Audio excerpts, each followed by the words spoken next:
While this is certainly a very important issue for us to think about as to why there are so many criminals in politics and who are successful in politics. Um, as Mr. Qureshi told you, that there is one proposal that has been made from time to time to deal with this problem, which is that those who have been charge sheeted, or those against whom charges have been framed, those politicians, they should not be allowed to contest, because we can't wait till their conviction, which often happens after many, many years, because they can delay the proceedings. The problem with that suggestion is the following.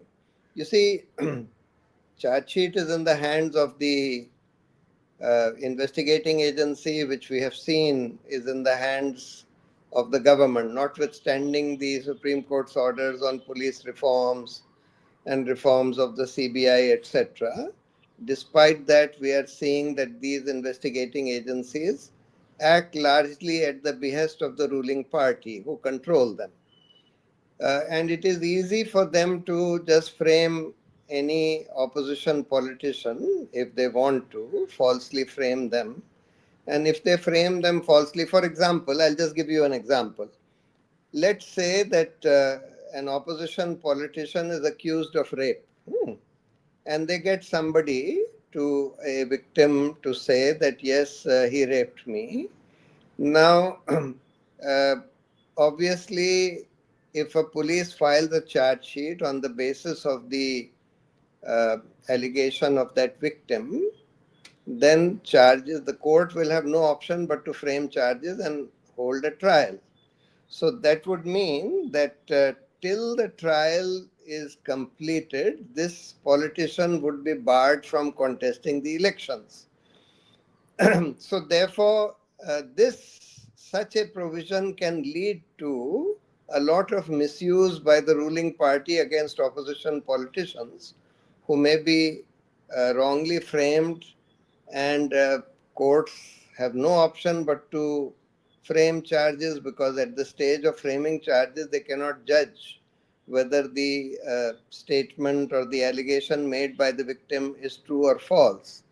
And therefore that was found to be quite dangerous, and therefore it was felt that the present provision, which says that you are barred only after conviction if there is no stay of your conviction, that provision should continue. Now, you see, it is true that there is a big problem, because politicians are able to, important, powerful politicians are able to delay their trial for a long time and thereby prevent their conviction. Very often, in a delayed trial, witnesses also turn hostile, they are able to influence the witnesses, etc. This is primarily a failure of our criminal justice system. Sometimes they are able to delay the investigation itself for a long time. Sometimes even FIRs are not registered, and so on. So, unfortunately, to some extent, this is the result of the non-implementation of the police reforms which were ordered by the Supreme Court. One of the reforms was to separate the investigation wing of the police from the law and order wing, because the basis was that law and order is a executive function, government can be in charge of that, but so far as investigation is concerned, that is part of the criminal administration of justice, and therefore that need not be under government control, or certainly can be much more insulated from government. And unfortunately, none of that has happened.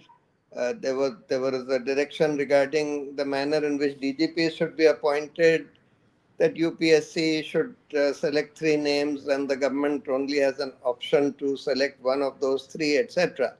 But even that has not happened, and we are seeing that even UPSC's independence has collapsed in recent times.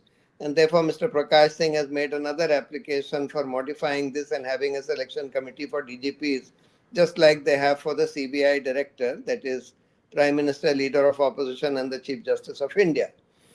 Uh, So there is a problem at the level of investigation, there is also a problem at the level of trials. So, and that the reason is that the whole judicial system has collapsed, and trials take interminably long. Sometimes they take 20 years, 25 years, etc. And therefore, for that, we need to reform the criminal justice system. In fact, just yesterday, there was a case in the Supreme Court which was filed by us in 2004 by one lawyer called Mr. V.K. Hori. And the prayer in that petition was that the investigations and the trials of powerful people, and powerful people needed to be defined, and we had attempted a definition of powerful people who are key players in our democracy, should be fast tracked and should be supervised or overseen by the high courts, etc. That both the investigation as well as the trial of influential people should be fast tracked and overseen by the high court. This is the suggestion. That case has been still pending, it is adjourned, and of course, one option is then the court asked the law commission to examine this proposal, etc. The law commission gave a very detailed report, and the law commission's report was largely for strengthening the entire administration of justice, of criminal justice, and for speeding up all trials, not just of influential people. Now, judicial reforms is an area which has been pending consideration or really hanging fire for a very, very long time. For many years, uh, for the last 40 years, law commissions have made repeated recommendations that we need to increase the number of judges. Our number of judges is very low. But far from doing that, we have not even succeeded in filling up the vacancies that are of the posts which are already there, of judges both in the lower courts as well as in the high courts. There is roughly 30% vacancy in the lower courts as well as in the high courts on an average across the country. So law commission has been saying we need to increase the strength of judges fivefold. Far from fivefold, we are still functioning at only 66 or 70% of the strength of the existing judiciary. Then we made a Gram Nyayalaya Act in 2010 or so. Until now, we have not implemented that Gram Nyayalaya Act. The idea was that at least ordinary petty cases could be disposed of in these Gram Nyayalayas, which would be like courts, but more informal courts, which would be set up at the sub-tehsil level. Today, we have civil courts only at the tehsil level. Unfortunately, even that has not been implemented. So we are seeing across the board a failure on the part of the political class and also on the part of the judiciary in implementing judicial reforms which would bring about a quicker administration of justice. And today, after this Justice Yashwant Verma affair, the whole attempt of the government only is to somehow seize control, use this case to seize control of the power of appointments from the judiciary. Of course, there are many problems with the present system, collegium system of selection. There is no transparency, there is a lot of nepotism, etc. But in the collegium, and those problems would remain even if the executive were to get some more control of the judiciary. But at least in the collegium system, somewhat more independent judges are being selected uh, as compared to the system where the government has more say in the manner of appointment of judges. What this government has been doing for the last 10 years is it has been stopping the appointment of independent and competent judges by just sitting on the recommendations of such judges by the collegium and only issuing notifications for the appointment of those judges that this government likes. And and then they are able to sometimes strike a compromise with the collegium, and they say, all right, you appoint two of our people, then we will appoint one of the people that you have recommended, etc. So it has become a serious problem. Uh, but we need to implement across the board judicial reforms for a quicker decision in all these cases and therefore quicker conviction of the of those who have actually committed crimes and quicker acquittal of those who are innocent. Because even that is important, that if somebody is innocent, he should be quickly acquitted, and that case should not remain hanging for so long. Then we have this phenomenon which Mr. Qureshi also mentioned, that unfortunately, despite the people knowing with this ADR judgment, the criminal records of the candidates come to be known. But yet, criminals are often elected by the people. Why is that happening? That is happening because our whole system of electoral politics and elections has become a game of money. And it has become a game of money because we have first passed the post at two levels. When we select the candidate at the constituency level, the candidate who gets the highest votes becomes the sole representative of the constituency, even if he gets only 25-30% of the vote. If nobody else has got more votes than him, he becomes the sole representative. Then, when the government is formed, the party which gets a majority or the coalition which gets a majority becomes the sole government, and the opposition, even if it has 49% of the seats, counts for nothing in running the government. Therefore, when people go to vote, they are not necessarily voting for their best candidate or party if they feel that their best candidate or party has no hope of winning. Now, how do they assess who has some hope of winning or has no hope of winning? That assessment is made on the basis of visibility of the candidates and the parties. And visibility is essentially a function of money. If you have money, you can buy advertisements in newspapers, TV, you can put hoardings, you can have your paid workers going around with your posters, handbills, etc. You can even organize large political rallies on the basis of money. So therefore, only those parties, apart from few exceptions, by and large, only those parties which have a lot of money are able to give an impression to the voters that this party may win, because this party enjoys a lot of visibility. Now, to deal with this problem of spending too much money, a law was brought to put a limit on the spending of candidates. There is a limit of 95 lakhs or 1 crore for Lok Sabha candidates, etc. But firstly, that limit is not enforced because people sometimes spend 50 crores on elections. They spend all the money in cash, and the election commission is unable to catch them or unwilling to catch them. If they happen to be of the ruling party, election commission in the last few years, as we have seen, has become a puppet of the government. And they are unwilling, not wanting to catch people of the ruling party, even if they have spent 50 crores. However, they sometimes may be unable to catch them because they can't really get evidence of this person spending 50 crores because he has spent most of the money in cash, and he declares in his election return that he has only spent 70 lakhs or whatever, 75 lakhs in his election. Now, this could have been controlled if the government had implemented notebandi for at least political parties and the candidates. That means they should have said, when the Prime Minister went for demonetization, he said that, look, I want a cashless society. Now, I can understand that ordinary people can't be cashless, but at least political parties and candidates can be made cashless. You just pass a one-line law, make one amendment to the Representation of People Act, which says it shall be a corrupt practice for a candidate to spend or take any money in cash, period.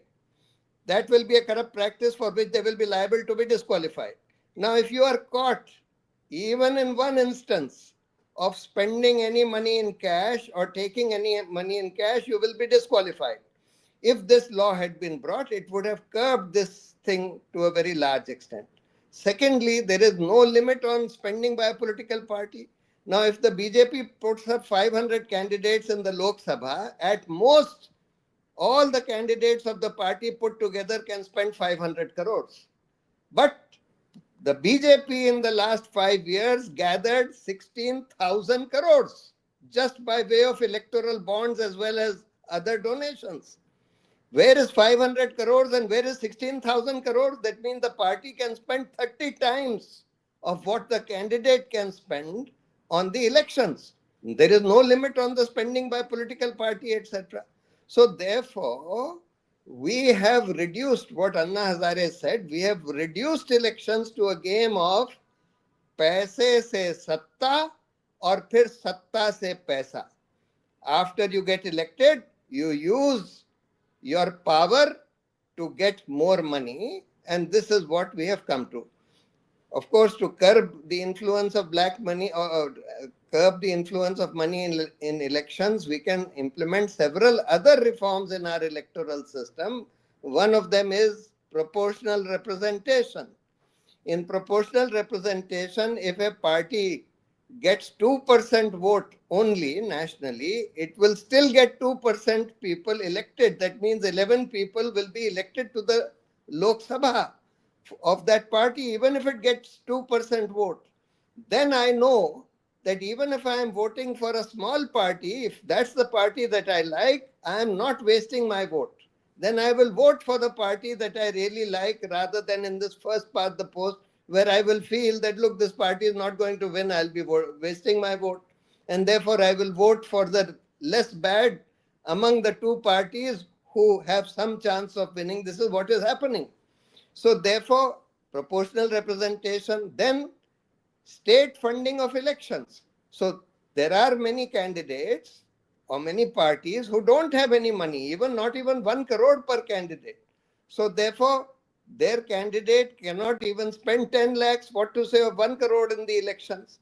Now, to get over that problem, a proposal was made that you have state funding of elections, which means that every candidate who contests the election, after the election is over, will get, let's say, 50 rupees per vote that he has received. So if he gets 1 lakh vote, he gets 50 lakhs. If he has received 2 lakhs votes, he gets 1 crore. Now, this way, he can take loans from his friends, etc., friends and relatives before the election to contest the election, and then repay them after the elections by getting that money. Those who say that no, this is too expensive, don't know what they are talking about. 50 rupees per vote only means there are only 60 crore votes which are cast in a general election. It means 3,000 crores, which is peanuts. 3,000 crores for the state to spend by way of state funding of elections is peanuts. And you can put a limit that that those people will not get more than 1 crore. That means if you've got more than 2 lakh votes, the maximum that you will get is that 1 crore, which means that you won't even spend 3,000 crores, you'll probably spend 1,500 crores. This is an easy thing to implement, but obviously those who are in power, they don't want to do this because they have all the advantage of power. BJP has 30 times as much money as the next political party, 30 times. Now, obviously, BJP will not like to curb if they are in power, they will not like to curb the role of money power in elections, etc. And that is why these political reforms are not being implemented. Therefore, we need to have very, very clear, strong electoral reforms, strong judicial reforms, strong police reforms, if you want to curb this business of preventing criminals from getting elected, etc. Thank you. Thank you so much for your very wide-ranging comments on. I think you covered almost all the issues which are ailing our system, be it the money power or the muscle power, or the system of voting, first past the post, etc. I just want to raise one question to you and to Dr. Qureshi. As per the 170th and the 244th Law Commission report, as also the JS Verma Committee report, they had recommended that at the stage of charges frame, a person should be disqualified. What are your views on that? No, I told you what my views are. They are very clear. That would be dangerous because, see, the court has has no option but to frame charges. The court cannot go into the correctness of the evidence which is produced by a police officer. If the police officer wants to frame an innocent person, then all that he has to do is to put the name of one witness in 161 statement saying that he saw this crime being committed. If it's a rape victim, the rape victim or somebody else who says, no, I saw this person being raped. If it's a murder case, just one witness, 161 statement, maybe a false statement saying that I saw this person murdering. The court in such circumstances will have no option but to frame charges. And therefore, it will be easy for the ruling party who controls the police machinery to disqualify opposition candidates that they fear by just framing them in this way. And that is why this was not eventually accepted.